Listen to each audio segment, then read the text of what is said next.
et à tous. L'enregistrement est lancé. On va attendre que ça se remplisse un petit peu. Et on partage le live sur Facebook. Je vous dis quand c'est.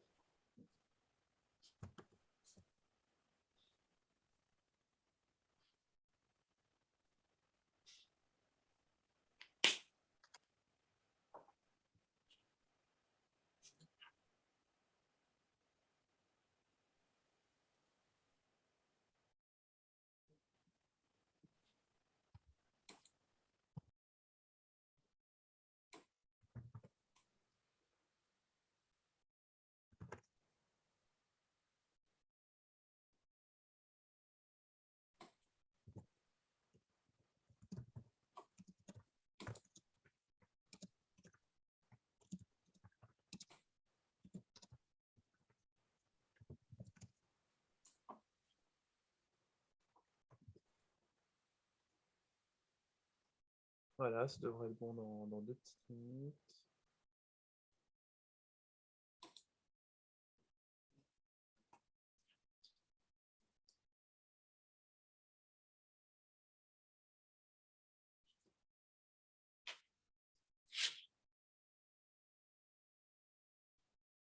Voilà, c'est bon.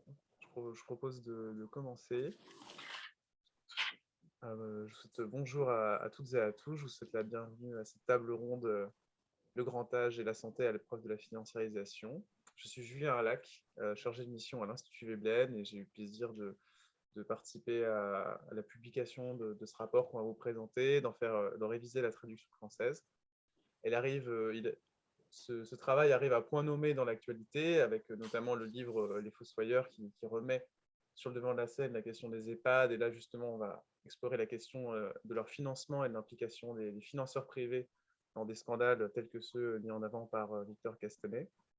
Et ce travail, c'est le résultat d'un partenariat entre l'Institut Veblen et l'ONG allemande Finanzwende, qui a pour ambition de changer la finance. Et ça rentre dans le cadre de notre travail sur la transition écologique, parce qu'à l'Institut Veblen, on pense que ce n'est pas possible de mener la transition écologique sans réformer le système financier, sans sortir d'une finance court-termiste, et aussi sans protéger nos systèmes de santé qui vont jouer un rôle clé dans la transition.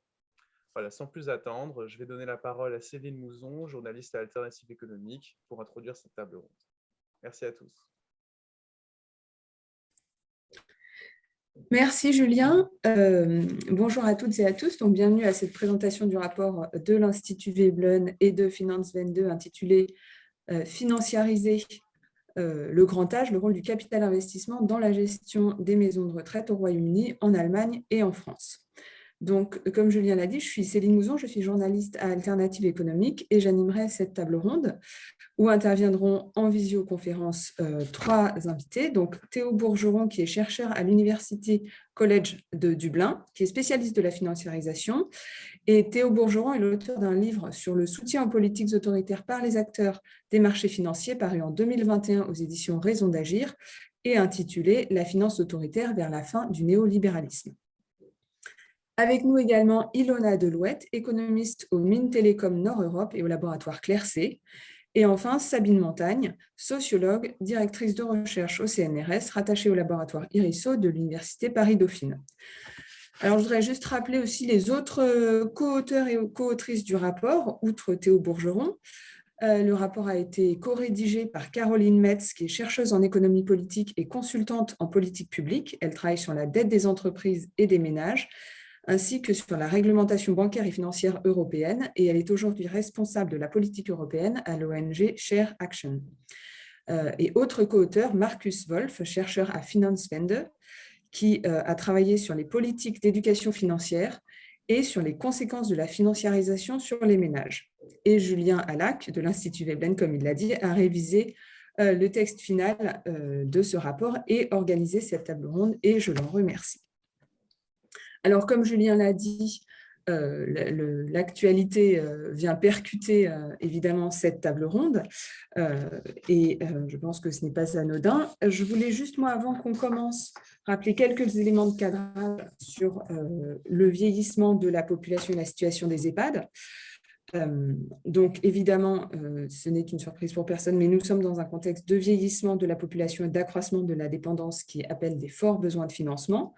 Selon l'INSEE, la perte d'autonomie pourrait concerner 4 millions de personnes en 2050 et la part des 65 ans et plus dans la population devrait passer de 21% en 2021 à 29% en 2070, selon le scénario central retenu par l'INSEE. Et le rapport Libaud estimait, lui, en 2019 qu'il faudrait plus de 9 milliards d'euros par an d'ici 2030 pour faire face à l'enjeu du vieillissement. Deuxièmement, peut-être sur les EHPAD, rappeler qu'il y a quelques 7 400 EHPAD aujourd'hui en France, qu'ils sont à 45% des établissements publics, à 31% des structures associatives et à 24% des structures du privé lucratif, ce qui veut dire qu'un quart des EHPAD sont des établissements privés à but lucratif et que les EHPAD accueillent aujourd'hui environ 600 000 résidents. Les 5 plus grands groupes, dont Korian et Orpea, détiennent plus de la moitié du parc immobilier et le chiffre d'affaires de ces deux acteurs avoisine pour chacun les 4 milliards d'euros par an environ, en croissance ces 10 dernières années.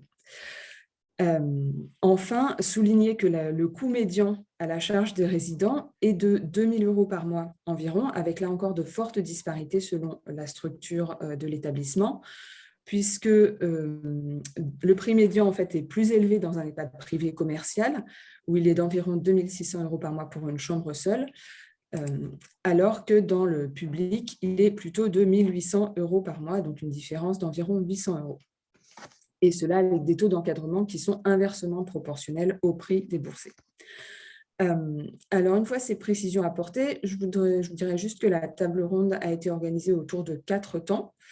Donc, 3 temps en fait, de discussion avec les intervenants. Un premier temps sur la présentation du rapport, un deuxième temps sur la réalité du travail et de la qualité des soins dans les EHPAD et un troisième temps sur les solutions à mettre en œuvre avant de prendre les questions des participants. Donc, vous pouvez vous poser vos questions dans le chat comme Julien l'a rappelé. Et du coup, je laisse dans un premier temps la parole à Théo Bourgeron, à qui je demanderai de nous expliquer dans quel contexte en fait s'inscrit ce rapport et pourquoi il a été décidé de rédiger ce rapport et de le présenter aujourd'hui. Merci. Et en effet, c'est une question qui se pose. En fait, aujourd'hui, là, on arrive dans un contexte bien particulier avec la publication du livre Les Fossoyeurs, qui met l'accent sur Orpea et les divers scandales dans la manière dont cette entreprise est gérée. Nous, en fait, on a avec Marcus Wolf et Caroline Mess, on a commencé ce rapport début 2021. Et en fait, on l'a commencé avec un angle un peu curieux parce que, comme vous l'avez peut-être remarqué si vous avez lu le rapport, c'est un rapport qui est bizarre par son approche du sujet. D'habitude, quand on étudie les maisons de retraite, on fait plutôt sous l'angle des politiques sociales ou des professions de santé, le rapport entre les patients et les soignantes, etc. Et nous, en fait, on entre dans le thème des maisons de retraite par la question de la finance et la question de la financiarisation. Et ça, c'est un angle qui est un peu curieux et ça se manifeste aussi dans nos profils avec les co-auteurs du rapport, Caroline Mess, Marcus Wolf et également Julien Lac, par le profil des institutions qui ont soutenu le rapport, notamment Finance 22, où on voit qu'on est tous spécialisés sur la question de la finance. Et en fait, ça pose une question, voilà, pourquoi approcher les maisons de retraite par la question de la finance.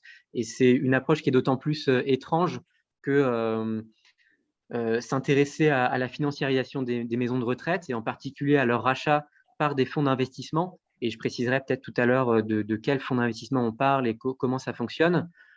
C'est une question qui n'avait pas de sens, en fait, il y a une quinzaine d'années ou peut-être même il y a une dizaine d'années. Parce que si on regarde l'historique du secteur des EHPAD privés lucratifs, les premiers investissements de fonds de capital investissement dans le secteur en France, par exemple, ça remonte à la fin des années 2000. Et dans les groupes qu'on cite, le groupe qui a vécu la financiarisation la plus ancienne, c'est le groupe Colisée. Le groupe Colisée, qui est un groupe d'EHPAD important en France, le 5e en nombre de lits dans le privé lucratif, a connu son premier achat en 2010. Donc, en fait, on est dans un phénomène très récent.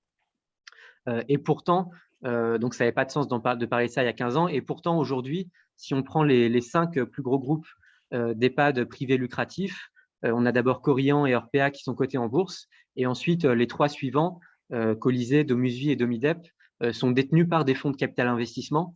Et l'un d'entre eux, par exemple, Colisée, en est à son 4e rachat d'affilée par un fonds de capital investissement en 12 ans. Donc, ces 3 groupes français qui sont détenus par des fonds, pour vous donner un ordre d'idée, représentent 30 000 lits en France et 80 000 lits dans le monde. Donc, ça devient vraiment un phénomène important et c'est devenu un phénomène important très rapidement. Et il faut savoir aussi que ce n'est pas un phénomène qui est apocalyptique parce qu'il y a 600 000 lits d'EHPAD en France. Donc, si on fait le calcul, les 3 groupes dont on parle dans le rapport pour le cas français représentent seulement 5% de l'ensemble des lits. Mais c'est intéressant de commencer par se dire que le thème de ce rapport n'aurait pas eu de sens il y a 10 ans parce que ça fait aussi comprendre que dans une décennie, on peut se retrouver dans une situation entièrement différente.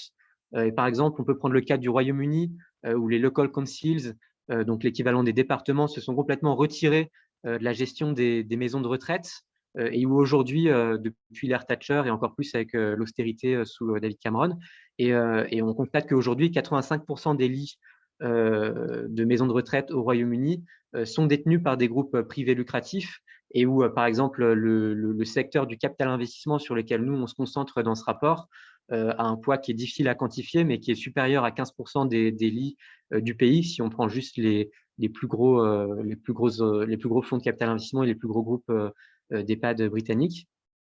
Et donc, on voit qu'il y a un phénomène qui évolue rapidement. On voit qu'en 10 ans, on a une situation qui a changé énormément et on peut imaginer que dans 10 ans, la situation pourrait changer aussi dans le sens, par exemple, britannique. Donc, l'idée de ce rapport, c'est avant tout d'établir un état des lieux de ce mouvement de financiarisation des maisons de retraite, qui est un mouvement certes souterrain, dont peu de gens ont entendu parler, à moins de lire vraiment Capital Finance Magazine et les Échos et la presse spécialisée, mais sinon, a priori, c'est un mouvement plutôt souterrain. Mais en même temps, c'est un mouvement rapide et qui est amené à concerner de plus en plus de gens, notamment au premier rang les résidents et puis les gens qui travaillent dans les EHPAD.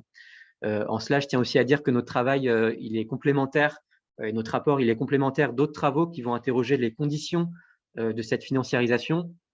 Parce que pour qu'il y ait rachat d'EHPAD par des fonds d'investissement, pour le dire clairement, il faut qu'il y ait des EHPAD privés lucratifs à racheter. Et je pense que c'est pour ça que le travail d'Ilona Delouette, notamment pour le cas français, est extrêmement important et c'est bien de pouvoir échanger. Et de même, pour qu'il y ait des rachats d'EHPAD par des fonds d'investissement, il faut qu'il y ait des fonds d'investissement qui puissent les racheter. Et c'est pour ça que ce soit le travail que je mène avec d'autres collègues sur les fonds de capital investissement, ou bien le travail que Sabine Montagne mène sur les investisseurs institutionnels pour ce qui est des groupes qui sont cotés en bourse. C'est également un travail qui est essentiel pour comprendre les conditions de ce qu'on montre, de l'état des lieux qu'on fait dans ce rapport. Et pour conclure rapidement, l'intérêt de ce rapport, c'est de dire qu'on en arrive à un stade de financiarisation des maisons de retraite et des EHPAD, où il est temps de faire des préconisations de réglementation financière pour protéger les résidents des EHPAD. Et donc, c'est un peu paradoxal, mais à notre sens, c'est à ce niveau-là de financiarisation qu'on en est arrivé et où il est temps d'interdire ou plutôt de réinterdire certaines pratiques financières qui ont été autorisées au cours des 40 dernières années pour des secteurs particulièrement sensibles avec des publics vulnérables comme voilà, le secteur de la santé et en particulier celui des EHPAD. Et donc voilà, c'est ça un peu le contexte de ce rapport. Et alors, problème que vous avez identifié dans le rapport, oui. que vous listez, est-ce que vous pouvez nous présenter un petit peu ces différents problèmes plus en détail? Oui, alors en fait, pour présenter les différents problèmes, je vais d'abord faire quelques petites définitions de ce qu'on étudie en particulier dans ce rapport, parce que là, je suis resté à un niveau un peu général, mais nous, on s'intéresse vraiment à un type particulier d'acteurs financiers qui rachètent des EHPAD aujourd'hui, qui sont ce qu'on appelle les fonds de capital investissement. Et donc, il faut savoir qu'il y a plusieurs types de fonds d'investissement. Il y a par exemple les fonds de pension que vont étudier par exemple Sabine. Il y a les fonds d'investissement immobilier. Il y a tout un tas de types de fonds d'investissement. Et parmi ceux-ci, il y a les fonds de capital investissement, donc qui sont des fonds qui rachètent des entreprises qui ne sont pas cotées en bourse, des entreprises non cotées. Donc par exemple, Orpea et Korian, c'est des groupes qui sont cotés en bourse. les fonds de capital investissement vont plutôt s'intéresser à des entreprises qui ne sont pas cotées, comme par exemple Domusvi, Colisée ou Domidep, qui sont les trois autres entreprises du top 5 des EHPAD privés lucratifs. Et donc, on s'intéresse vraiment à ce type de fonds d'investissement pour voir leur progression au cours du temps dans le secteur des EHPAD. Et ce qui nous intéresse, nous, dans le rapport, c'est de voir quelles techniques financières ils mettent en œuvre et quels problèmes ça pose. Et parmi ces techniques financières, en fait, la principale technique qui va être mise en œuvre par ces fonds de capital investissement, ça va être ce qu'on appelle le LBO. Donc, c'est un peu technique, mais LBO, ça veut dire leverage buyout, donc rachat avec effet de levier. Ce n'est pas du tout spécifique au secteur des maisons de retraite parce que ça existe dans plein d'autres secteurs. Donc, Picard, si vous voulez, est détenu par LBO. Enfin, il y a plein d'entreprises que chacun connaît qui sont détenues et rachetées par des fonds de capital investissement selon ce mécanisme-là. Mais si vous voulez, pour vous dire rapidement ce que ça implique, c'est une technique financière où on a des acteurs financiers, des fonds, qui rachètent une entreprise à l'aide de la dette qui est contractée par l'entreprise. Donc, si vous voulez, si une entreprise vaut 100, un fonds de capital investissement 100 euros, par exemple, un fonds de capital investissement va mettre 10 euros pour racheter cette entreprise et l'entreprise va s'endetter à hauteur de 90 euros. Elle va contracter elle-même de la dette à hauteur de 90 euros pour financer le reste du rachat. Et donc, évidemment, quand l'entreprise s'accroît en valeur, le fonds de capital investissement va pouvoir revendre l'entreprise et réaliser une plus-value. Et avec un effet de levier grâce au rachat par la dette, parce que si l'entreprise, au bout de 5 ans, vaut 200, le fonds a mis 10, les 90 de dette vont être remboursés à la revente par l'entreprise, et donc il va rester 110 pour le fonds d'investissement qui aura mis 10 à la base, et donc vous avez un effet de levier. Donc là, c'est un cas extrême, et c'est des effets de levier qui sont tout le temps souvent moins considérables que ce que je décris là, mais il y a quand même un effet de levier qui permet un enrichissement des investisseurs, mais qui suppose de mettre beaucoup de dettes, de faire porter beaucoup de dettes sur les entreprises cibles, et en l'occurrence sur les groupes d'EHPAD. Et la subtilité de ce mécanisme-là, c'est qu'il n'y a pas d'effet boomerang. Donc, si le groupe d'EHPAD, par exemple, fait faillite, en fait, le fonds d'investissement ne va pas devoir rembourser les 90 euros de dettes qui sont portés par l'entreprise. Le fonds d'investissement va perdre sa mise, mais les 90 euros de dettes portés par l'entreprise vont mener à la faillite de l'entreprise, mais il n'y a pas d'effet boomerang. Et donc, en fait, le mécanisme du LBO, ce qu'on montre dans d'autres travaux avec des collègues, c'est que c'est un mécanisme qui crée des bulles. Il y a eu une bulle du LBO qui a éclaté en 2009 avec des valorisations croissantes, des stocks de dettes croissantes. Et de toute façon, tant que le cycle est orienté vers la croissance, ça fonctionne. On a des fonds qui peuvent s'échanger les entreprises les uns aux autres. On a des LBO, ce qu'on appelle secondaires, tertiaires, quaternaires, avec des entreprises, par exemple, de maisons de retraite qui vont passer de main en main. Et à chaque fois, on va avoir une augmentation de la valeur de l'entreprise, de la valorisation, et aussi une augmentation du stock de dettes. Donc, par exemple, Colisée est passé dans les mains de 4 fonds de capital investissement à travers ce mécanisme-là de LBO. Mais ce qui est aussi important de souligner, c'est qu'à la fin du cycle du LBO, il y a toujours un retournement des valorisations et un effondrement de certaines entreprises qui finissent par faire faillite. C'est ce qu'on a vu en 2009 avec le LBO, la crise du LBO en Europe et notamment en France. Et nous, ce qui nous intéresse, c'est de décrire ce mécanisme-là financier dans le secteur des maisons de retraite.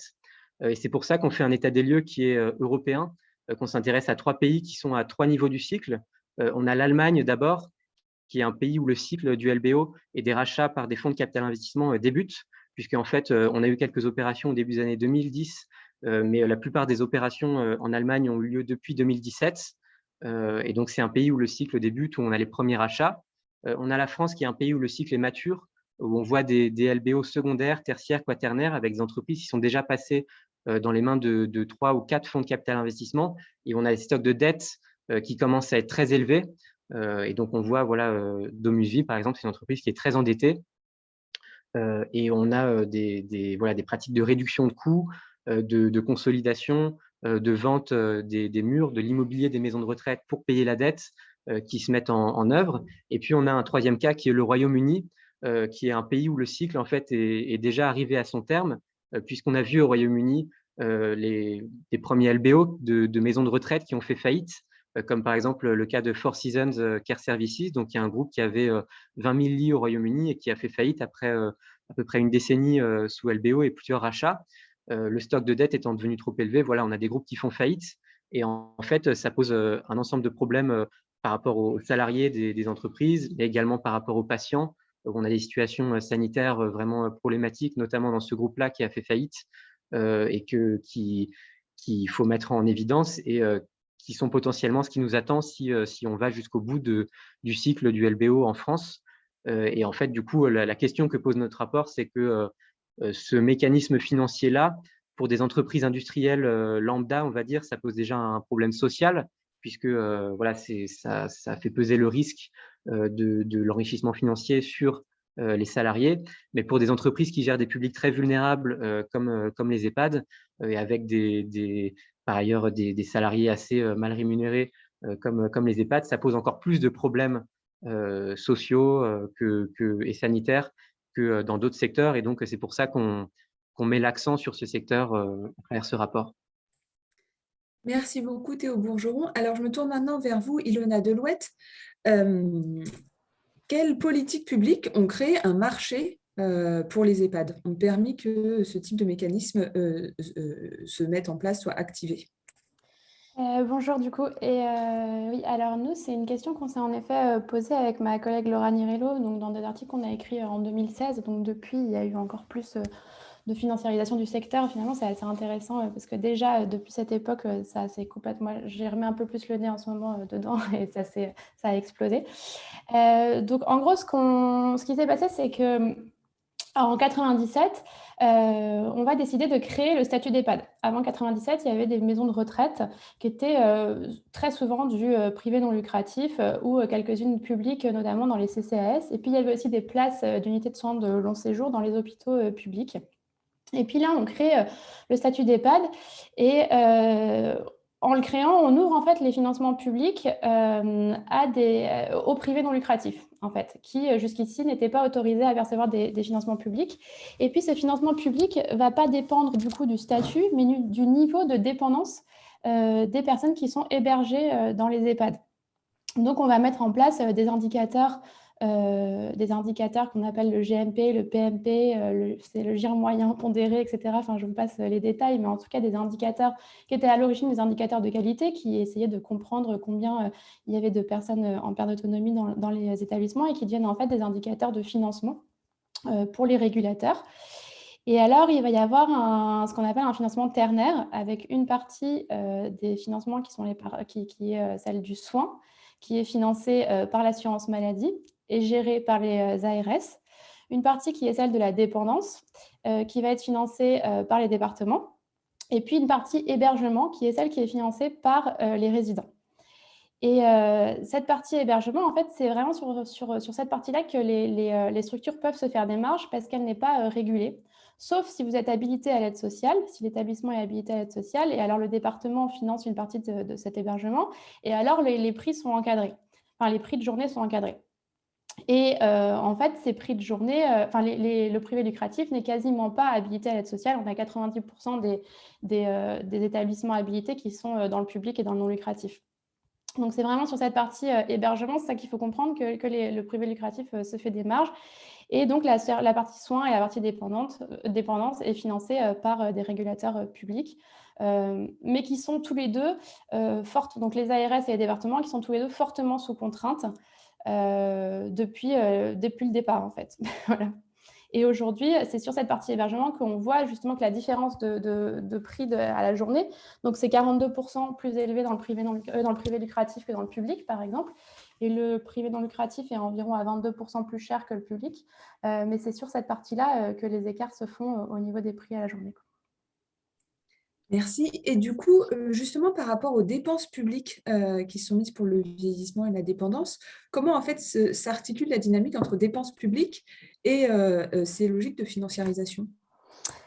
Alors, le moment où on crée le statut d'EHPAD, en fait, donc en 97, c'est au même moment où on décide, en fait, où le gouvernement décide d'exclure la perte d'autonomie de l'assurance maladie, en tout cas de la sécurité sociale et plus exactement de l'assurance maladie. Donc, et donc de la confier au département et à l'aide sociale avec on le sait, beaucoup moins de moyens en fait de prélever des ressources en fait sur la valeur ajoutée en fait, sur l'économie. Et donc, à partir de là, il va y avoir une espèce de... c'est Thomas Frino, qui est politiste, qui parle de bricolage institutionnel, où en fait, on va toujours essayer d'avoir des mesurettes de financement parce qu'on n'a pas, à un moment donné, créé un vrai financement pérenne qui serait aujourd'hui du type cotisation sociale ou CSG. Et donc ça, ça s'inscrit complètement dans l'incapacité en fait, à lever des recettes pour la sécurité sociale et qui mène bien sûr à ce qu'on baisse, en tout cas à ce qu'on maîtrise. Ce n'est pas une baisse des dépenses publiques, mais on maîtrise les dépenses publiques, alors même que les besoins augmentent comme ceux du vieillissement. Merci beaucoup. Je me tourne maintenant vers vous, Sabine Montagne, donc plus sur la partie mécanisme de la finance. Avec cette question, pourquoi les investisseurs institutionnels, les zinzins qui sont souvent présentés comme des spécialistes du long terme, se rallient-ils à des logiques de court terme, telles que nous les a présentées Théo Bourgeron?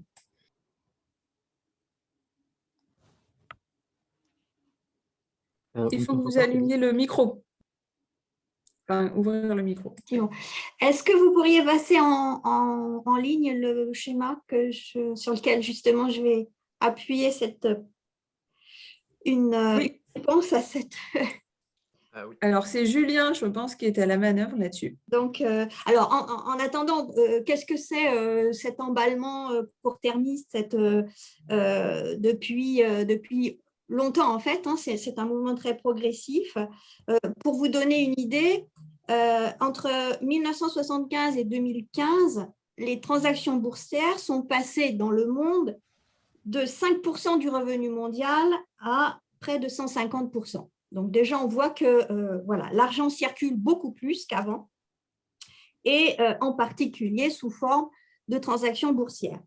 Alors, je vais donc essayer de voir l'aspect organisationnel de ce phénomène.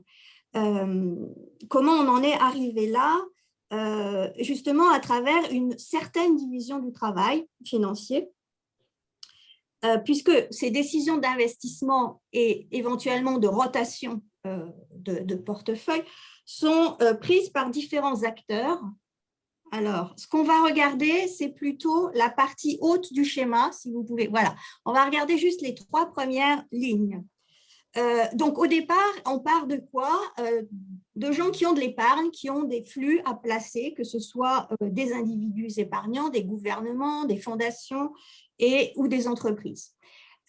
Pour cela, elle s'adresse à ce qu'on appelle les investisseurs institutionnels, c'est la seconde ligne du schéma, qui sont de nature très variée, différentes. Là, alors c'est en anglais, donc, mais vite fait, ce sont d'une part des gestionnaires de fortune, les wealth managers, des fonds souverains, des compagnies d'assurance, des fonds de pension. Donc, ce que ces investisseurs institutionnels ont à faire, c'est à prendre en fait 3 décisions. Leur première décision, c'est donc une fois collecté tout cet argent en provenances diverses, de faire des pools et de découper ces pools en poches différentes, plus petites, parmi les instruments financiers disponibles. Alors, de manière générale, choisir s'ils veulent placer en actions, en obligations ou garder du cash. Et après cette première décision, une seconde s'impose, préciser les styles de gestion à l'intérieur de chacune de ces poches. D'accord? Donc, si je prends le cas des actions du capital, donc qui nous occupe ici, faut-il des actions cotées en bourse ou faut-il du private equity, comme Théo nous l'a présenté? Et si coté en bourse, faut-il concentrer le placement sur quelques entreprises, c'est de la gestion active, ou au contraire, diversifier le plus possible, c'est ce qu'on appelle la gestion passive.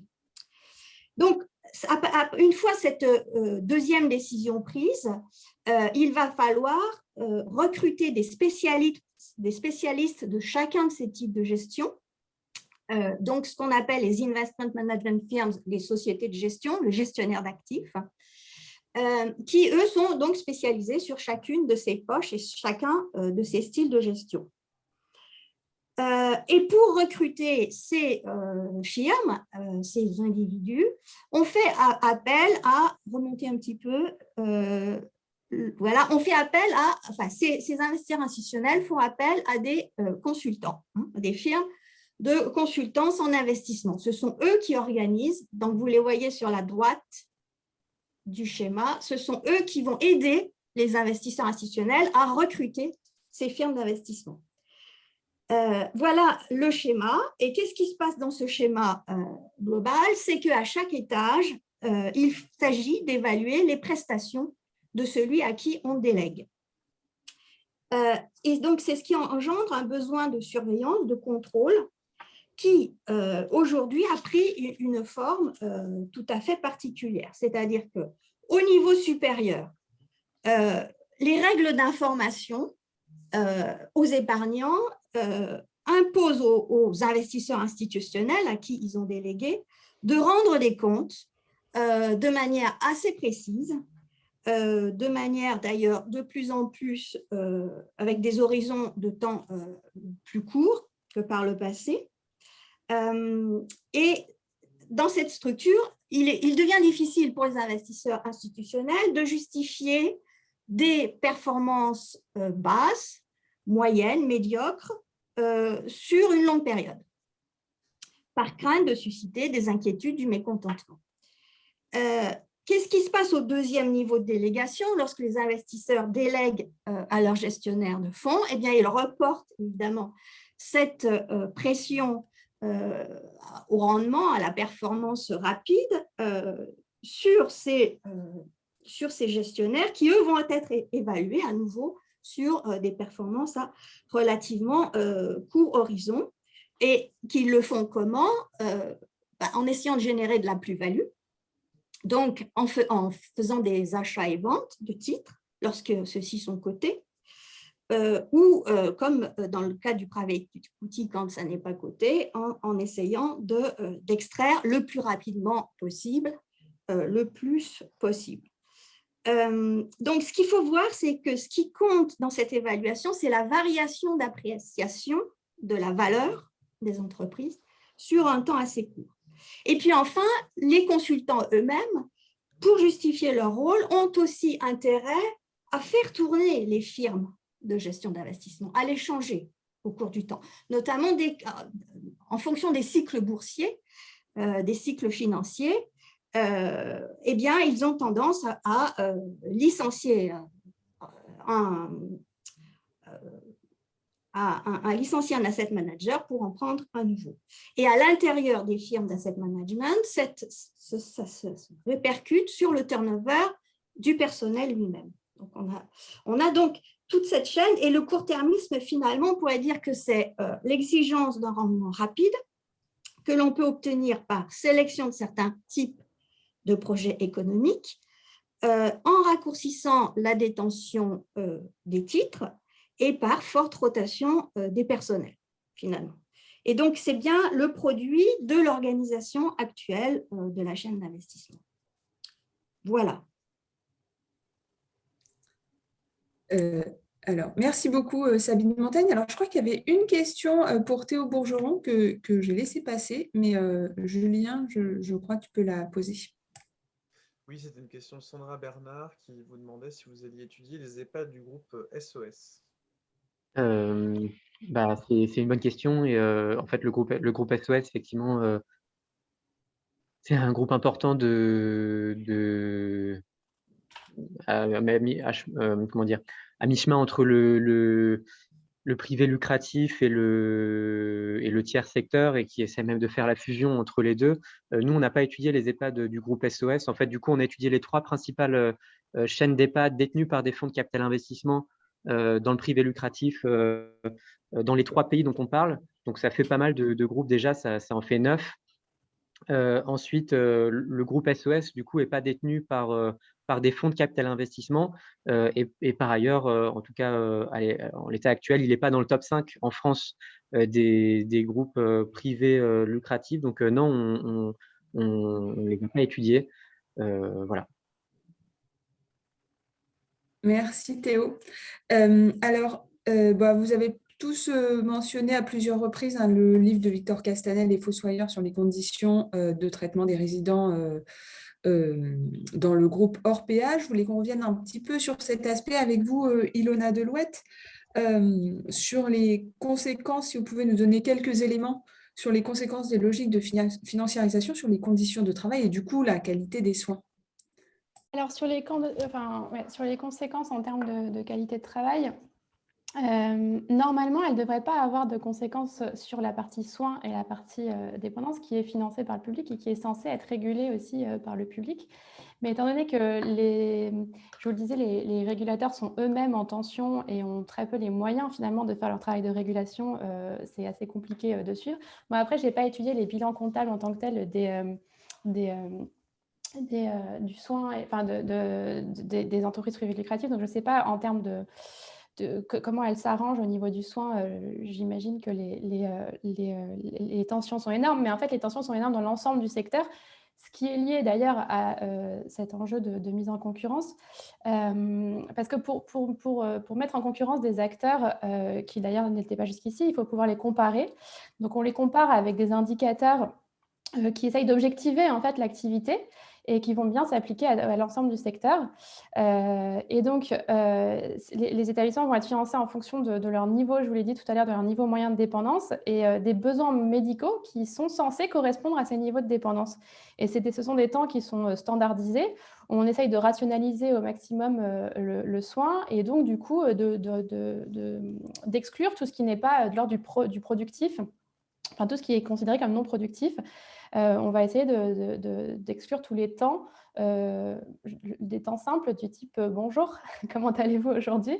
L'idée, c'est que maintenant les soignants se concentrent uniquement sur le soin, c'est-à-dire on fait une toilette et cette toilette est calculée en temps en fonction du nombre de résidents, ce qui n'a pas forcément de sens parce que, par exemple, si vous avez un résident qui est très dépendant, il va y avoir un temps plus important compté pour lui, alors que les soignants eux-mêmes disent que dans l'EHPAD, ça met plus de temps à faire la toilette d'une personne qui est moins dépendante que d'une personne qui est plus dépendante parce que justement, elle est plus mobile. Enfin bref, voilà, il y a des enjeux en fait relationnels finalement qui ne sont pas du tout pris en charge parce qu'ils ne permettent pas en fait de mettre en concurrence les différents acteurs sur le marché pour leur financement public. Et puis, ça va avoir un impact, et là, je rejoins la question sur le groupe SES, sur l'ensemble du secteur, au-delà du soin, du coup, qui est de plus en plus compliqué à réaliser parce qu'il est de plus en plus normalisé. Quand même, ce qu'on peut voir, c'est que avant de passer au secteur, si en effet, le soin et la dépendance devraient être sur des niveaux de prise en charge assez similaires, on se rend compte quand même qu'il y a des taux d'encadrement qui sont bien plus importants dans le public et dans le non lucratif que dans le privé lucratif. Taux d'encadrement qui sont ceux de l'ordre, qui sont normalement financés par l'hébergement. Parce que quand dans la partie hébergement, on arrive à avoir des marges, dans le public et dans le non lucratif, c'est directement réinvesti dans l'encadrement de l'animation, du type animation, du type prise en charge en fait de la vie dans l'établissement. Alors que si cette partie hébergement doit servir à faire des marges, tout ce qui est en dehors du soin exact n'est plus pris en charge, en fait, n'est plus financé dans l'établissement. Je ne sais pas si j'ai été très claire là-dessus. Et après, ça va avoir un coût économique important pour le secteur parce qu'en fait, la mise en concurrence, ça a toujours un coût. Il faut en effet que les établissements sont plus en concurrence, ils ne sont pas en concurrence finalement sur le nombre de résidents parce que les établissements ont tous des taux d'occupation très importants et notamment le public et le non lucratif ont des taux d'occupation qui sont aux alentours de 98%, donc ils sont quasi pleins. Ce qui fait qu'en effet, quand il n'y a pas de place dans le public et dans le non lucratif, on se retourne vers le privé, même si on n'en a pas spécifiquement les moyens. Alors, l'ensemble de la famille va mettre en place des solidarités pour prendre en charge les places dans le privé lucratif, même si les coûts sont beaucoup plus élevés. Je dis ça parce que les politiques de concurrence, elles ont été aussi mises en place par l'idée qu'il fallait laisser un libre choix aux résidents, un libre choix de leur résidence, et que les financements publics devaient solvabiliser la demande en fonction de là où souhaitait aller le résident qui était de plus en plus considéré du coup comme un consommateur. Mais quand il n'y a plus de place dans le public, on va là où il y a de la place de toute façon en fait. Voilà, et donc ça a un coût économique parce que par contre, ils sont en concurrence pour la création de les grands groupes sont en concurrence pour pour l'obtention de toute nouvelle place. Dès qu'on crée les nouvelles places sont créées par appel à projet, par la puissance publique, et les différents groupes sont en concurrence sur ces nouvelles places. Et donc, dans les groupes, maintenant, on voit apparaître des services, dans les groupes non lucratifs, qui jusqu'ici étaient plutôt composés de soignants, on voit apparaître des professionnels de la communication, on voit apparaître des services spécialisés dans l'optimisation des indicateurs de financement. Des spécialistes qui vont des spécialistes à la réponse aux appels à projets du public, en gros. Et ça coûte de plus en plus, et ça mène en fait à une concentration des acteurs aussi du non lucratif qui suivent en fait le privé lucratif. Et typiquement, le groupe SOS, c'est un peu ça, c'est un groupe qui grossit de plus en plus, qui rachète et reprend toutes les petites structures non lucratives pour les grossir de plus en plus, et qui s'intéresse d'ailleurs à un financement qui est l'investissement à impact social, qui est une nouvelle manière de financer le non lucratif aussi par la finance, quoi. Merci beaucoup, Ilona. Alors, je crois, Julien, qu'il y avait 2-3 questions qu'on pouvait relayer maintenant. Ah, il y avait une première question, mais je ne sais pas exactement à quoi ça fait référence, mais quelqu'un qui demande si on pouvait donner les 9 noms. Je crois que ça fait référence à quand Théo parlait des EHPAD du groupe SOS. Est-ce que ça te dit quelque chose, Théo? Non, en fait, j'ai dit que nous, on étudiait les trois, dans notre étude de cas, on se concentre à chaque fois sur les 3 groupes d'EHPAD des 3 pays dont on parle, les 3 principaux groupes d'EHPAD détenus par des fonds de capital investissement dans les 3 pays dont on parle. En France, par exemple, ça va être DomusVi, Colisée, Domidep. Bon, j'ai pas les noms des cas allemands, enfin Alloheim, Four Seasons, etc. Donc, en fait, au total, on a vraiment décortiqué les comptes et les stratégies financières de 9 groupes dans les 3 pays dont on parle. Et je disais que parmi ces 9 groupes, il n'y a pas les EHPAD du groupe SOS. En France, on s'intéresse à Domidep, DomusVi et Colisée. Et le groupe SOS ne s'est pas concentré dessus. Voilà. Mais SOS, c'est du non lucratif, a priori. Ouais. En tout cas, ça, pour nous, c'était pas dans c'était pas dans le top 5 du privé lucratif, et c'était pas dans les 3 principaux groupes de privé lucratif détenus par des fonds de capital investissement auxquels on s'est intéressé. Merci pour ta réponse. Oui, c'est important de dissocier les problèmes de financement des EHPAD et toi, ce que vous avez voulu mettre en avant dans le rapport, le rôle des fonds de capital investissement dans les EHPAD à but lucratif qui, eux, ont un capital qui peut être détenu par de tels fonds. Ouais, il y avait aussi une autre question, c'est quand on regarde, disons, quand on s'intéresse à la crise du soin dans les EHPAD privés lucratifs, comment on peut dissocier un effet systémique, par exemple les effets de recrutement, de l'impact de la financiarisation en lui-même? Alors, c'est une question, je pense que ça ne s'adresse pas à quelqu'un en particulier, donc je vous laisse répondre.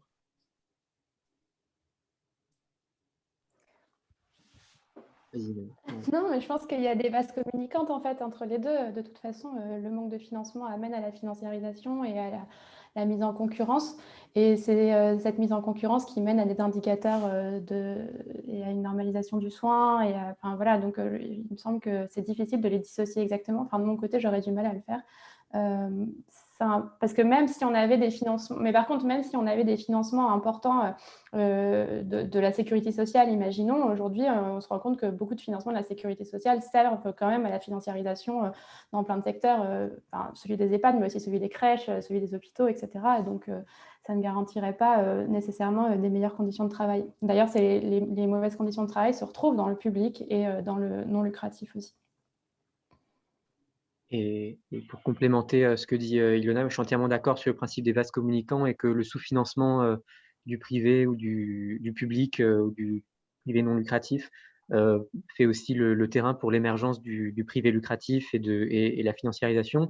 Et je voulais aussi ouvrir sur une étude qui a été réalisée aux États-Unis, qui est vraiment très importante, et l'étude de Gupta et Attali, je vais la mettre dans le chat, mais qui, elle, cherche vraiment à étudier les différents facteurs et qui répond bien à cette question, et notamment à voir l'impact du mode de détention sur des indicateurs comme la durée de vie des patients. Et l'étude montre très bien que le fait d'être détenu par un fonds de capital investissement, qu'une maison de retraite soit détenue par un capital investissement, si on enlève tous les autres facteurs systémique dont vous parlez, le sous-financement général, etc. Si on enlève tous ces facteurs-là et qu'on s'intéresse juste au mode de financement et à la détention par un fonds de capital investissement, alors il est possible de dire aux États-Unis que la détention par un fonds de capital investissement réduit l'espérance de vie des résidents. Et ça, c'est un résultat très fort qui a été produit aux États-Unis, qu'on n'a pas en Europe. On n'a pas de travaux équivalents qui ont les statistiques équivalentes, etc. Mais je pense que c'est des travaux qui peuvent exister et que dans d'autres situations nationales, on constate vraiment un lien voilà, robuste statistiquement, quoi. Mais parce que nous, on travaille un peu sur ces questions aussi en ce moment avec un projet de recherche sur l'impact de la crise du Covid selon les types d'établissements. Et c'est quand même très compliqué en France parce que justement, il y a cette régulation publique quand même des financements du soin qui est moins présente aux États-Unis. Et aussi parce que les EHPAD du privé lucratif n'accueillent pas nécessairement les mêmes publics, ne sont pas dans les mêmes régions. Le lucratif s'installe dans l'urbain, là où il y a des ressources plus importantes, alors que le public va couvrir du rural avec des ressources moins importantes. Enfin, voilà, donc il y a plein d'indicateurs qui compliquent en fait, cette question, quoi. Enfin, cette réponse plutôt. Merci pour vos réponses très intéressantes. Alors, il y a eu deux questions qui peuvent se mixer un peu en une, je trouve, une de Sandra Bernard et une de Guillaume Truon. Sandra Bernard, elle te demandait, Théo, de revenir un peu sur le processus de démembrement et Guillaume, c'était plus sur en fait, le rôle de la construction immobilière et de la promotion immobilière dans ce processus de financiarisation des EHPAD. Oui, donc du coup, j'ai pas la question de Sandra Bernard sous les yeux précisément, mais du coup, pouvez-vous revenir sur le démembrement dont vous parlez dans le rapport? En fait, oui, bah, du coup, dans le processus de LBO dont on parle, donc de rachat par des fonds de capital investissement avec de la dette, avec effet de levier, et en fait, c'est un processus qui est propre aux entreprises qui sont rachetées par des fonds de capital investissement, mais on retrouve des phénomènes assez similaires avec des taux de dette très élevés, aussi pour les groupes privés qui sont cotés en bourse comme Corient et Orpea. Donc, on a des phénomènes assez similaires du point de vue des pratiques de gestion financière au jour le jour des EHPAD. Mais du coup, la problématique des entreprises qui sont rachetées selon ce mécanisme-là, ça devient de rembourser les intérêts de la dette qui a permis leur rachat. Et donc, ces entreprises, du coup, qui vont avoir un endettement élevé avec des taux d'intérêt là aussi très élevés, qui vont être de l'ordre de 10-12%, parce que c'est de la dette de très mauvaise qualité, parce que le niveau de dette est très élevé. Et pour faire face à cette dette, on va avoir des politiques financières des EHPAD dans lesquelles on va, notamment un des principaux leviers, ça va être de vendre l'immobilier. Donc, en fait, les chaînes d'EHPAD, par exemple, Domusvie, elle est très loin là-dedans, mais Orpea aussi, qui n'est pas détenu par un fonds d'investissement, mais qui a énormément de dettes, s'engage aussi là-dedans. Mais par exemple, Domusvie, qui est sous LBO, qui a un stock de dettes très important à payer avec un taux d'intérêt important, s'engage dans un processus où le groupe va vendre les murs de ses EHPAD à des groupes spécialisés dans la gestion de ces murs, va préférer payer un loyer parce que la vente à court terme va permettre de rembourser une partie de la dette ou bien de financer l'expansion du groupe avec le rachat de petits EHPAD en France ou à l'étranger. C'est un peu la politique de Domusvie, par exemple. Et donc, on va avoir en fait ce qu'on appelle le démembrement. Bah, c'est le fait que on va vendre les actifs et le principal actif, ça va être les murs de ces maisons-là pour payer un loyer. Et ça, à court terme, c'est vrai que ça génère beaucoup de liquidités, ce qui permet d'absorber une partie de la dette. Mais à long terme, du coup, il y a un loyer à payer. Ça accroît la fragilité de ces groupes-là. Et on voit que, par exemple, au Royaume-Uni, dans le cas de Four Seasons, donc qui est ce groupe qui a fait faillite, après la faillite du groupe, Four Seasons a été incapable de payer les loyers dans certains des EHPAD qu'il détenait. Et donc ça pose des problèmes concrets, c'est-à-dire qu'il y a un EHPAD, enfin une maison de soins près de Bristol, par exemple, où les résidents ont dû déménager parce que le groupe ne pouvait pas payer le loyer que demandait le nouveau propriétaire des murs. Et donc, c'est quand même très problématique pour des personnes âgées. Du coup, le propriétaire des murs a cherché à reconvertir son EHPAD. Bref, c'est des situations compliquées. Et en fait, en France, on est dans cette situation-là où on a de plus en plus de démembrement d'actifs et donc de vente des murs, notamment des EHPAD. Voilà. Merci Théo pour ta réponse. Je vous propose de continuer. Et je vais continuer, moi, à prendre le compte un peu des nouvelles questions. Merci. Oui, sachant que du coup, moi, je vous propose maintenant qu'on passe un peu au troisième temps qu'on avait imaginé de cette présentation sur les solutions, sur ce qu'il faudrait faire. Et du coup, alors il y a quelques pistes qui sont données dans le rapport. Du coup, Théo, je vous redonne la parole de nouveau pour nous les présenter. Puis après, on fera réagir Sabine Montagne et Ilona Delouette. Oui, alors les pistes, en fait, c'est assez simple. Au fond, le vrai paradoxe, c'est que les opérations dont on parle, c'est des opérations qui ne pouvaient pas exister il y a 30 ou 40 ans. Les opérations de LBO, c'était interdit par la loi, c'était de l'abus de bien social, faire payer par une entreprise son propre rachat, c'était interdit. Et ce qu'on propose dans le rapport principalement, c'est de revenir là-dessus pour certains secteurs, dont notamment les EHPAD, les maisons de retraite. Et en fait, c'est quelque chose qui est assez simple à mettre en œuvre d'un point de vue juridique, mais qu'il est important de faire de notre point de vue. Et on peut citer des mécanismes très concrets, mais par exemple, on pourrait interdire le démembrement d'actifs pour les EHPAD et notamment la vente de l'immobilier des maisons de retraite, qui est le principal actif. On pourrait aussi interdire le rachat d'une entreprise par sa propre dette, enfin l'endettement d'une entreprise pour participer à son propre rachat dans certains secteurs, dont les maisons de retraite. Un élément très important aussi qu'on veut mettre en avant, c'est que la financiarisation du marché des EHPAD en France et dans les autres pays aussi est très subventionnée. Ilona parlait des subventions publiques aux EHPAD, mais et parlait de certains mécanismes liés au soutien au prix des chambres par les patients, etc. Mais il y a aussi d'autres mécanismes plus financiers, fiscaux, qui vont soutenir les LBO. Un groupe d'EHPAD sous LBO, par exemple, ne paye pas d'impôts parce que du coup, il est très endetté, il rembourse les intérêts de sa dette.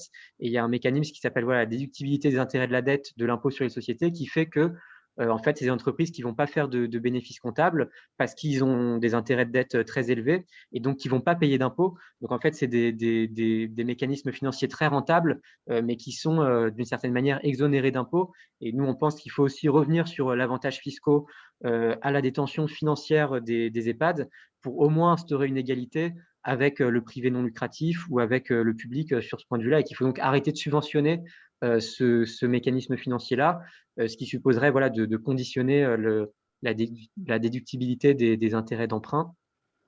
Donc, en fait, c'est un ensemble de mesures qui viserait à faire que le mécanisme de rachat avec effet de levier, d'endettement et de démembrement d'actifs soit interdit ou réglementé sur certains secteurs, et notamment sur les EHPAD en France. Et par ailleurs, nous, ce qu'on dit, mais peut-être que Ilona pourra en parler davantage, c'est que, à notre sens, faire sortir du giron des fonds d'investissement l'équivalent, par exemple, de 5% des lits en France, ça suppose aussi des financements publics, que le public accroisse le financement et l'offre de lits pour remplacer les fonds de capital investissement qui, du coup, seraient évincés du secteur. Voilà. Merci beaucoup. Alors, je voudrais bien maintenant donner la parole à Sabine Montagne pour du coup un peu une réaction à ces propositions et puis peut-être autour de la question, est-ce que c'est possible en fait juste d'avoir une finance plus lente ou est-ce que c'est plus compliqué que ça? Oui, donc en fait, la proposition de Théo, ça consiste à cantonner, en fait, à dire finalement, il y aurait une finance différente pour certains secteurs et puis le reste continue sur sa voie. Donc, et en fait, ce cantonnement, c'est toutes les public utilities qu'il faudrait mettre probablement dedans, hein. Tout ce qui est, et notamment les infrastructures qui sont justement un des gros morceaux du private equity. C'est là la tension énorme, c'est que on est justement, le private equity va justement sur des lieux qui ont une nature de bien public.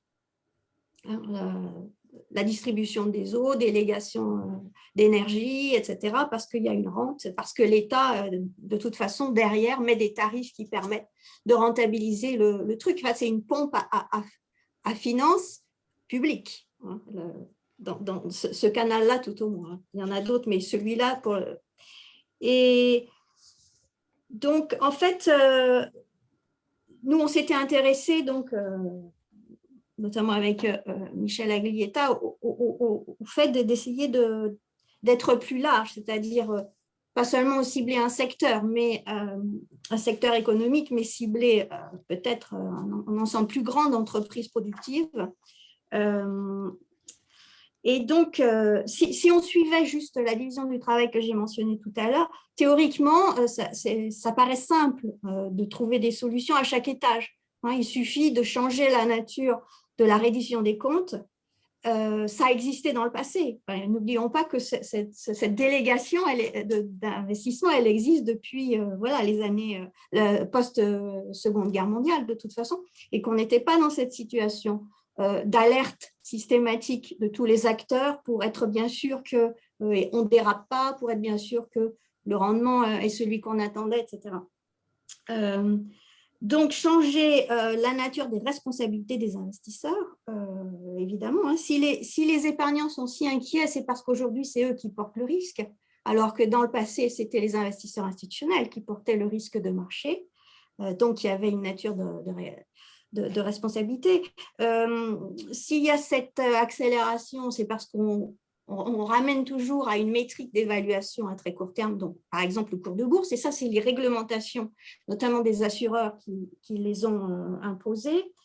Donc voilà, on voit qu'il y a des solutions théoriques tout à fait simples, reste évidemment à mettre ça en pratique et surtout, donc du coup, à avoir le désir d'imaginer quelque chose et de changer les croyances, premièrement, donc ça c'est le rapport de force idéologique, et deuxièmement, trouver les volontés et les pouvoirs de changer, ça c'est le rapport de force institutionnel. Alors, le rapport de force idéologique, il est quand même peu propice à ce type de réforme. Les imaginaires économiques sont complètement pris dans l'idée d'une réactivité importante compte tenu des structures de concurrence. Ça innerve le système productif avec l'obsolescence programmée, avec le système de consommation avec ces livraisons instantanées chez les consommateurs. Donc, on voit que quand même ces structures de la mondialisation, de la financiarisation, elles ont considérablement modifié la toile de fond idéologique qui, évidemment, est partagée par tous les décideurs politiques, par les financiers. Enfin, c'est vraiment une doxa. Alors ensuite, le rapport de force institutionnelle, dans chacun de ces silos d'investisseurs institutionnels, qui pourraient avoir envie de se mettre en ordre de bataille pour changer les choses.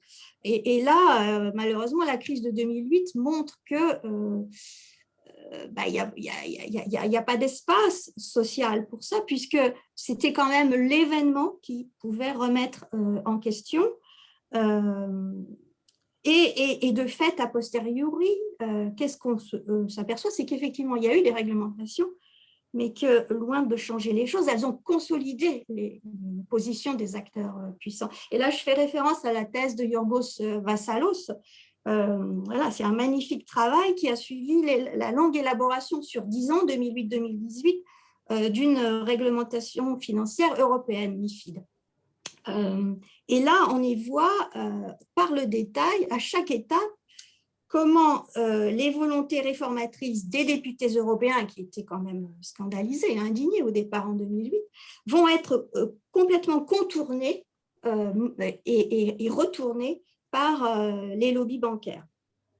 Voilà, donc sur le terrain c'est assez pessimiste évidemment, sur le terrain des possibilités. Alors reste, c'est vrai que régulièrement émerge cette idée que, OK, si les acteurs financiers n'ont pas intérêt à changer, si les gouvernements exécutifs sont complètement traversés par les lobbies, si les parlementaires sont incapables de lutter, il faut trouver un autre moyen. Donc, alors, l'idée d'Aglietta, mais de plein d'autres dans l'univers anglo-saxon, c'est de dire il y a une institution fonctionnellement qui est prête à ça, ce sont les fonds souverains. Voilà. Et donc, il faut trouver finalement le groupe social qui serait capable d'être leader dans cette dynamique et d'installer une sorte de nouveau compromis social avec les acteurs économiques. Alors, les fonds souverains, je rappelle rapidement, ce sont donc des fonds publics qui sont créés par les gouvernements pour gérer des réserves monétaires qui résultent soit de rentes pétrolières, d'excédents de change ou les fonds de réserve de retraite dans les pays d'Europe de l'Ouest. Donc qui ont une très large surface financière, qui ont fait des très gros acteurs. C'est eux qui sont venus à la rescousse en 2008 pour sauver les banques. Et donc, ils ont une très faible pression à générer des profits à court terme. Ils parlent au nom d'une population nationale tout entière et de ce fait, ils auraient capacité à défendre des intérêts, des objectifs plus sociaux et politiques. Voilà. Et là, on en est dans le débat contemporain à pousser cette structure hybride, c'est-à-dire à en faire presque un État dans l'État. Certains demandent une indépendance comparable à celle des banques centrales, par exemple. Donc là, voilà, il faudrait aller jusqu'à faire l'hypothèse sociologique qu'on puisse, par ces institutions, finalement, faire revenir sur le devant de la scène une sorte de technocratie financière éclairée, voilà, qui serait capable de renouer avec des stratégies à beaucoup plus long terme. Alors, je crois, Théo, que vous vouliez réagir. Je vous laisse la parole. Juste une réaction très rapide à ce que dit Sabine, notamment au début, où elle montre un peu cette opposition entre une approche où on cantonnerait les rachats par des fonds de capital investissement à certains secteurs en interdisant juste pour les EHPAD, mais en laissant autoriser pour le reste. Et après, Sabine, tu parles également du fait qu'il y a un rapport de force idéologique, les imaginaires économiques, un rapport de force institutionnelle. Et en fait, je pense que si on regarde le développement de la financiarisation de ce secteur, mais d'autres secteurs, c'est souvent des choses qui se font secteur par secteur. En fait, il y avait des fonds de capital investissement déjà dans les années 80 et pourtant, il n'y avait pas de fonds de capital investissement dans les EHPAD. Et donc, il y a eu à un moment donné une entrée dans ce secteur-là grâce à certaines dispositions institutionnelles, etc. Et je pense que interdire le LBO pour ce type de secteur, pour ce secteur précis, ça peut aussi changer l'état d'esprit, le rapport de force idéologique. Ça peut aussi dire, voilà, on peut interdire le LBO pour certains secteurs, dont les maisons de retraite, sachant que sur les maisons de retraite, les EHPAD, il y a probablement, notamment dans le contexte actuel, mais en général aussi, l'idée que c'est un public vulnérable. Il y a aussi une mobilisation qui est possible autour de ce secteur-là. Et donc, moi, je ne propose pas un cantonnement pour que le reste, et dans ce rapport-là, on ne propose pas un cantonnement pour que les autres secteurs restent financiarisés sous LBO, etc. Mais au contraire, un cantonnement pour que ça soit une base pour étendre ce mouvement ensuite à d'autres secteurs. C'est ça quand même l'idée, voilà. Sabine, vous voulez réagir à ça ou pas? Oui, je comprends bien qu'en fait, c'est essayer d'inverser le processus qui s'est déployé. C'est vrai que le LBO, au départ, dans les années 80, il porte sur des entreprises tout à fait commerciales, mais aussi industrielles progressivement. Et oui, il y a une sorte de colonisation de tous les secteurs. Et que ça, c'est possible parce que les politiques publiques sociales accompagnent largement avec l'économie sociale et solidaire. Enfin, vous connaissez bien ça aussi, qui est complètement reprise en main par le private equity. Ou l'aide au développement avec l'AFD. Là, je fais référence aux travaux d'Océane Ronald. L'AFD qui, jusqu'à présent, travaillait avec des subventions publiques et qui, décide d'inverser cette tendance et donc de mettre en place des fonds de private equity en Afrique. Donc effectivement, oui, une colonisation dont il faudrait inverser un peu le sens. Ouais. Alors, je ne sais pas si vous avez terminé, Sabine. Oui. Ilona Delouette, est-ce que vous voulez réagir à cette question des solutions et est-ce que, de votre point de vue d'économiste des politiques sociales, augmenter les financements publics, par exemple, serait une solution? Évidemment, ça pourrait être une solution pour l'ensemble, qui pourrait permettre en tout cas des meilleures conditions de travail dans l'ensemble du secteur, mais aussi, ce que je disais tout à l'heure, dans le non lucratif, du coup, puisque les financements du soin restent ceux du public. Et oui, et là, notamment, il y a eu la création de la 5e branche de la perte d'autonomie qui a été intégrée à la sécurité sociale, même si ce n'est pas exactement la même gestion que dans la sécurité sociale, mais ça a été créé sans nouveau financement, en fait. Là, les besoins, même si on restait tel quel, avec les mêmes conditions de travail actuelles, etc., les besoins sont assez énormes. On parle de 10 milliards d'euros par an d'ici 2030 à minima. Donc, et ça, c'est les chiffres les moins importants. Donc oui, il faudra lever des fonds, mais en effet, il faudra quand même protéger, moi, il me semble, ce secteur du privé lucratif, parce qu'aujourd'hui, cette mise en concurrence, c'est quand même... aujourd'hui, 40% des nouvelles places sont du privé lucratif, même si on a encore un public qui est très important. On se rend compte que le public ne répond plus en fait aux appels à projets et donc n'a plus les moyens de répondre aux appels à projets et laisse la place au privé lucratif. Et donc, il faudra en effet réussir à mettre en place ces structures publiques et non lucratives. Une manière un peu terre à terre aussi de limiter la financiarisation, c'est peut-être de limiter aussi leurs marges en mettant par exemple des ratios opposables de personnel par résident, parce qu'on sait donc du coup que dans le privé non lucratif, il y a un taux d'encadrement qui est moins important. Voilà, il peut y avoir des espèces de méthodes comme ça qui peuvent en fait dégoûter le privé non lucratif d'aller investir dans ce champ. Même si c'est un champ qui n'a pas forcément besoin que ce soit rentable, il me semble, pour venir se faire des marges, puisque justement, dans le non lucratif, on voit arriver les investissements à impact sociaux voilà.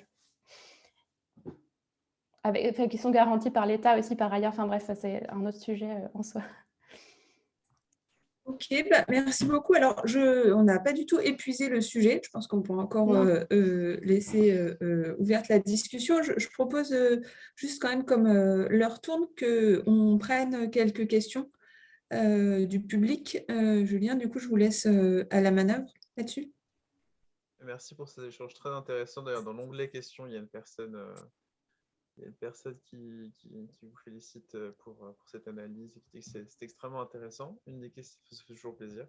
Une des questions que j'ai sélectionnées, c'est il y a Margot Bodin qui demande en fait, est-ce que la présence d'un fonds d'investissement à impact au capital des maisons de retraite pourrait être un peu une réponse à justement ce qui est dénoncé dans le rapport? Est-ce qu'avoir des acteurs qui sont responsables, labellisés responsables, ce serait une solution? Si je veux répondre, je réponds, mais si d'autres personnes veulent répondre,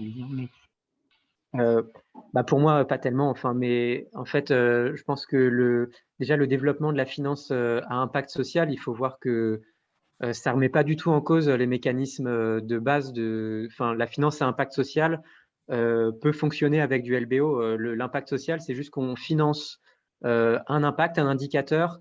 On donne de l'argent à un fonds d'investissement pour qu'il rachète une entreprise qui produise un indicateur. Donc, au fond, ça n'empêche pas d'avoir des structures financières très agressives, de vendre les murs, d'avoir de la dette, etc. C'est juste on échange un indicateur social d'une activité sociale contre des financements. Alors, on pourrait imaginer qu'on pourrait mettre le taux d'encadrement comme indicateur, etc. Mais en fait, fondamentalement, la finance à impact social, c'est une extension des fonds de capital investissement au secteur de l'économie sociale et solidaire et pas l'inverse. Et de même, sur la question de la finance responsable, on voit Orpea, vous allez sur leur site, ils ont une page investissement socialement responsable. Vous allez sur le site de Domusvie, ils ont une page dédiée à l'investissement socialement responsable, une démarche d'investissement socialement responsable. Donc en fait, c'est des choses qui ne sont pas du tout... si vous voulez, ça, la finance responsable, c'est de l'autorégulation. Et l'autorégulation, ça a quand même des limites. Et on a vu avec le scandale Orpea, à mon avis, ils ont une démarche d'investissement socialement responsable. Et pourtant, on voit qu'il y a ce scandale, le livre Les Fossoyeurs, etc. Et donc, je pense qu'à un moment donné, ce que dit Ilona sur le fait qu'il faut avoir, par exemple, un taux d'encadrement opposable avec des inspections publiques, c'est quelque chose qui, à mon avis, a plus de sens que la finance responsable ou que la finance à impact social dont dont les mécanismes ne sont pas beaucoup plus sains que les mécanismes de base des fonds de capital investissement. Voilà. Je rejoins tout à fait Théo Bourgeon sur son analyse sur l'investissement à impact social. Ça reste des outils de la finance qu'on vient imposer au privé non lucratif et qui auront les mêmes conséquences et qui demandent un retour sur investissement à un moment donné quand même. Sabine Montagne, sur la question de la finance responsable, vous voulez réagir? Oui, du coup, effectivement, ce que vient de dire Théo et Ilona sur les impacts, les fonds à impact et qui sont très proches, c'est la même logique. Voilà, cette histoire d'éthique responsable à travers des labels, etc. Le problème, c'est que la grille, c'est une vraie passoire, quoi, et que ces pratiques qui sont la mise en cause dans le cas particulier du private equity dans les EHPAD ou dans les fonds à impact, le problème, c'est que ces pratiques, elles sont tenues pour banales, pour communes. Alors, je reprends la financiarisation de l'immobilier, mais tout le monde le fait, y compris les corporates les plus industriels, etc. L'évasion fiscale, mais tout le monde le fait, y compris les fonds, peut-être pas les fonds souverains, mais bon.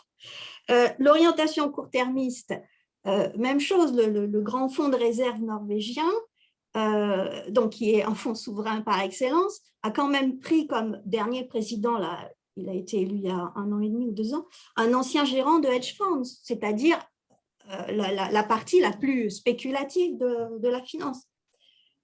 Et donc, c'est pour ça que tout à l'heure, il me semblait important de revenir à l'environnement idéologique et institutionnel de ce secteur. C'est que finalement, ce private equity, il pousse à la limite toutes ces possibilités dans un cas où ça devient carrément indécent parce qu'il est question de la mort des gens. Mais c'est pour ça que c'est sans doute compliqué de demander à ce que ces choses-là soient retirées puisqu'elles sont tenues pour monnaie courante dans toutes les pratiques de la finance pour compte de tiers aujourd'hui. Enfin voilà, il me semble.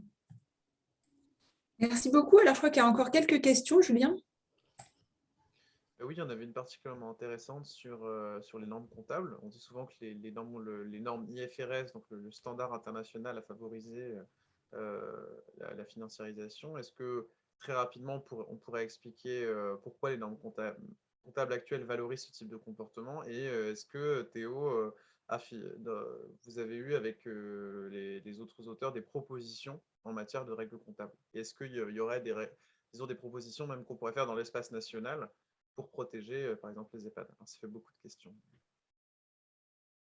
Alors, pour moi, en fait, sur les normes comptables, on a cette idée de consolider les résultats, mais ça a trait à l'interdiction du LBO et comment interdire ce mécanisme de rachat, mais où on pense qu'il faudrait que la dette ne soit plus détenue par les entreprises ou bien qu'elle soit estimée à l'échelle du groupe pour qu'il n'y ait plus de déductibilité des impôts, pour que les groupes financiers, les fonds d'investissement qui rachètent des EHPAD payent des impôts à hauteur de la valeur, de la plus-value qu'ils en retirent. En revanche, ça, on a des propositions comptables dans le rapport, et du coup, c'est notamment intégrer le fonds avec les entreprises qui possèdent, et notamment les maisons de retraite qui possèdent, sachant qu'aujourd'hui, il y a toute une succession de holdings qui viennent, une holding qui détient la dette, une holding qui détient la société opérationnelle, une holding qui est endettée auprès de banques extérieures, etc. Et donc, en fait, c'est cet éventail-là qu'il faut réconcilier, consolider pour que l'impôt soit évalué à ce niveau-là. En revanche, sur la question des normes IFRS, ce n'est pas quelque chose qui touche les fonds de capital investissement de manière très forte parce que en fait, c'est des fonds qui ne sont pas cotés en bourse, donc l'évaluation des actifs, ce genre de choses, c'est pas quelque chose qui les touche au premier chef. Et je pense que Sabine aurait peut-être plus de répondants là-dessus. Et ça, c'est quelque chose qui, à mon avis, concerne probablement les groupes Orpea et Corian qui sont cotés en bourse. Mais dans ceux qu'on a étudiés, nous, qui sont détenus par des fonds de capital investissement, ça ne me semblait pas être un élément clé. Sabine Montagne, sur les normes IFRS, vous voulez compléter? Oui, alors effectivement, ça a empiré les choses, oui. Alors, au niveau, par exemple, des fonds de pension, bon, ça les contraint à calculer leur engagement et à mettre en face un mark-to-market des actifs. Mais on retrouve ça aussi pour les compagnies d'assurance avec les règles Solvency 2, Solvabilité 2. Donc, effectivement, au niveau des normes comptables, il y a eu une évolution qui va dans un sens de pression au rendement. Enfin, ça c'est sûr. Donc voilà, ça allie toute la cascade après des exigences en termes de rendement. Julien, il y a d'autres questions? Alors, il y en avait une aussi qui est particulièrement intéressante, mais qui est moins liée à ce travail-là, c'est est-ce qu'on pourrait envisager en fait qu'il n'y ait pas de secteur privé lucratif du grand âge? Est-ce qu'on en a vraiment besoin? Est-ce qu'on ne pourrait pas envisager soit une nationalisation du secteur, soit simplement garder du public et du privé associatif?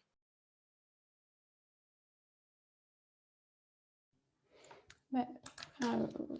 Au niveau au niveau des financements, il me semble que ce serait envisageable, mais après, c'est encore une fois un rapport de force dans le paysage politique en France et qui n'a pas l'air d'être en faveur de cette nationalisation pour le moment, de ces nationalisations. Mais à partir du moment où on finance en effet une grande partie des soins déjà, en fait, ce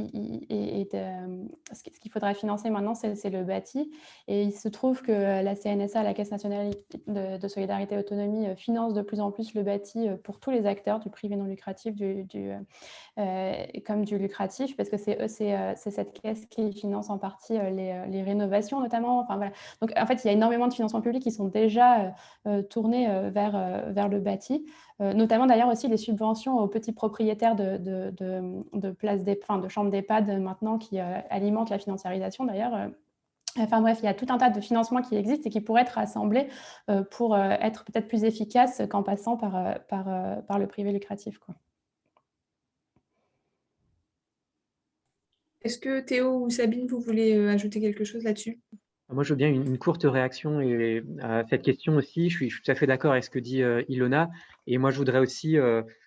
voilà, la nationalisation, effectivement, ça coûte cher et ça demande de l'engagement politique. Mais en même temps, la détention par des fonds de capital investissement, ça coûte très cher, c'est très subventionné. C'est de l'argent public par tous les côtés. Et il faut aussi voir que… par exemple, derrière DomusVi, qui est l'un des groupes qu'on étudie, il y a un individu, le fondateur de DomusVi, il s'appelle Yves Journel, et en 15 ans, il a accumulé 750 millions d'euros de fortune personnelle. C'est son classement dans Challenge. Et à un moment donné, ces 750 millions d'euros, c'est aussi de l'argent public. Et en interrompant cette accumulation-là, il y a énormément de ressources à dégager pour une autre politique et pour une politique, par exemple, de nationalisation de clauses. Et je pense que c'est important aussi de voir que derrière ces groupes-là qui sont rachetés par des fonds d'investissement, il y a des fortunes énormes qui se créent à partir quand même essentiellement d'argent public ou de travail de salariés mal payés. Et c'est autant de ressources qui pourraient être déployées pour une politique davantage publique de la dépendance. Peut-être, ou juste pour sur cette idée de nationalisation, le problème de replacer ça dans l'Union européenne, dans des politiques qui sont fortement contraintes au niveau européen.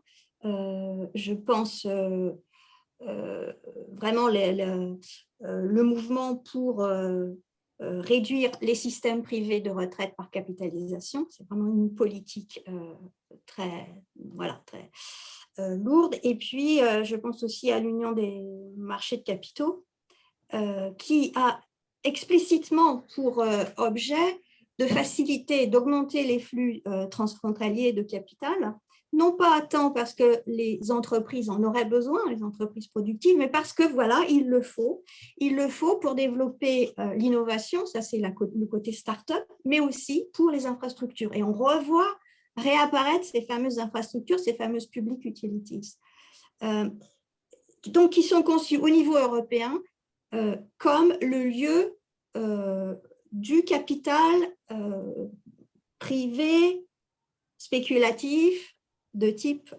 private equity ou venture capital.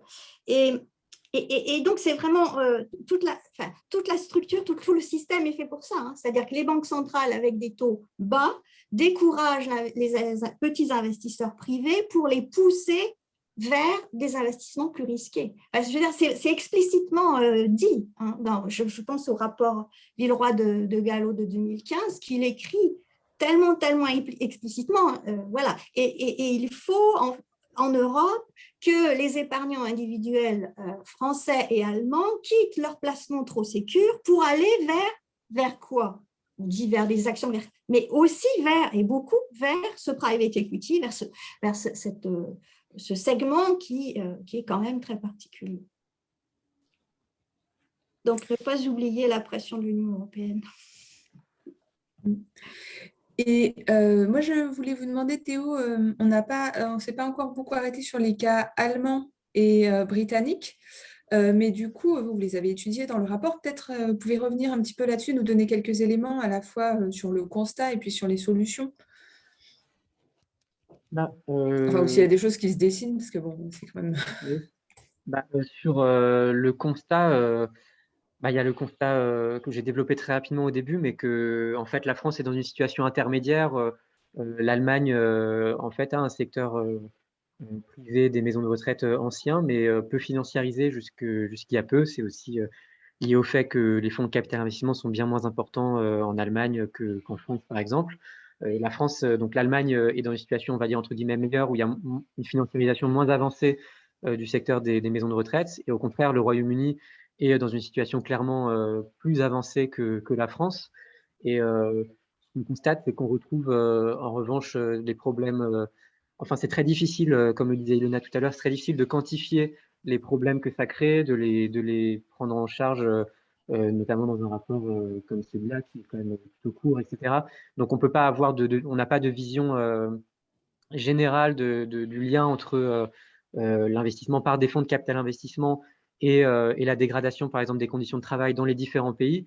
Mais ce qu'on constate, en revanche, c'est que dans les 3 pays, dans les groupes qui ont été rachetés par des fonds de capital investissement, il y a des mobilisations syndicales, des acteurs qui dénoncent une pression sur la performance, sur le nombre de soignants, un sous-effectif chronique, qui vont dénoncer à nouveau dans les 3 pays, que ce soit en Allemagne, en France ou au Royaume-Uni, des situations de maltraitance institutionnelle ou le fait de ne pas avoir assez de moyens et d'avoir une pression pour limiter l'usage de produits nettoyage, etc., va mener à des situations de maltraitance des patients. Et donc ça, on a plus des indices, des signaux qu'une vision vraiment exhaustive. Mais il semble que dans les 3 pays, il y ait le même constat, qui est que l'irruption des fonds de capital investissement avec ce mécanisme d'endettement excessif dans les 3 pays cause des problèmes sociaux pour les employés de ces maisons de retraite, et puis sanitaire pour les patients. Merci beaucoup. Alors, peut-être en fait, pour terminer, j'ai envie de vous poser à chacun une question. Bon, je ne sais pas, vous n'aurez pas forcément la réponse parce que c'est une question difficile. On a bien compris que le problème était systémique et que les solutions, du coup, devaient l'être aussi. Mais du coup, selon vous, par où il faudrait attaquer, en fait, pour venir un petit peu à bout de cette architecture un peu monstrueuse qui s'est développée? Si vous avez quelque chose à faire passer. Je sais que c'est pas que je vous prends un peu au dépourvu là, à la fin de la table ronde, mais dites-nous.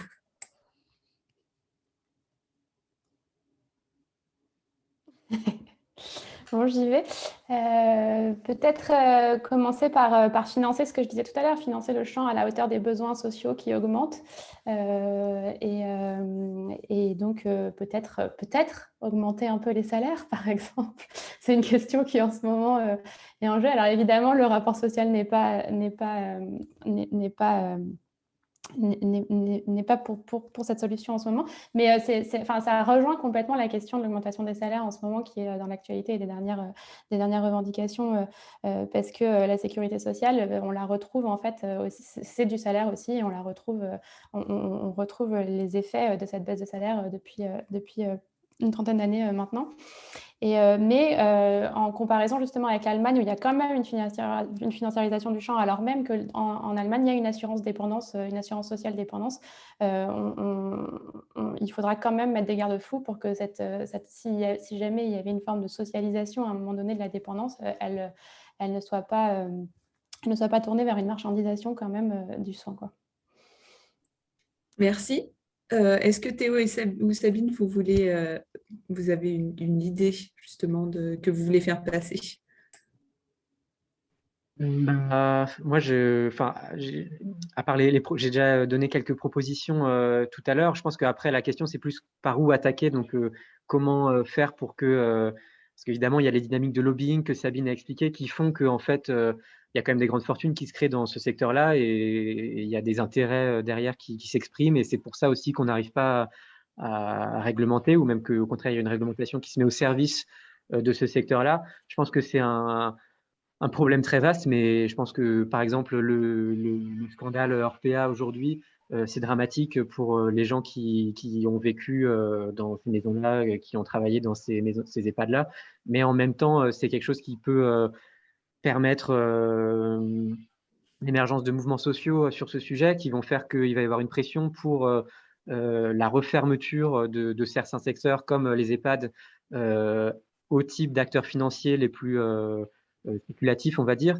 Et je pense que c'est ce genre de mouvement-là dont il faut espérer quelque chose. En tout cas, ce serait mon point de vue. Merci. Sabine? En fait, moi, ça serait presque une question pour Théo, mais alors pas sur ce travail sur votre livre avec Marlène.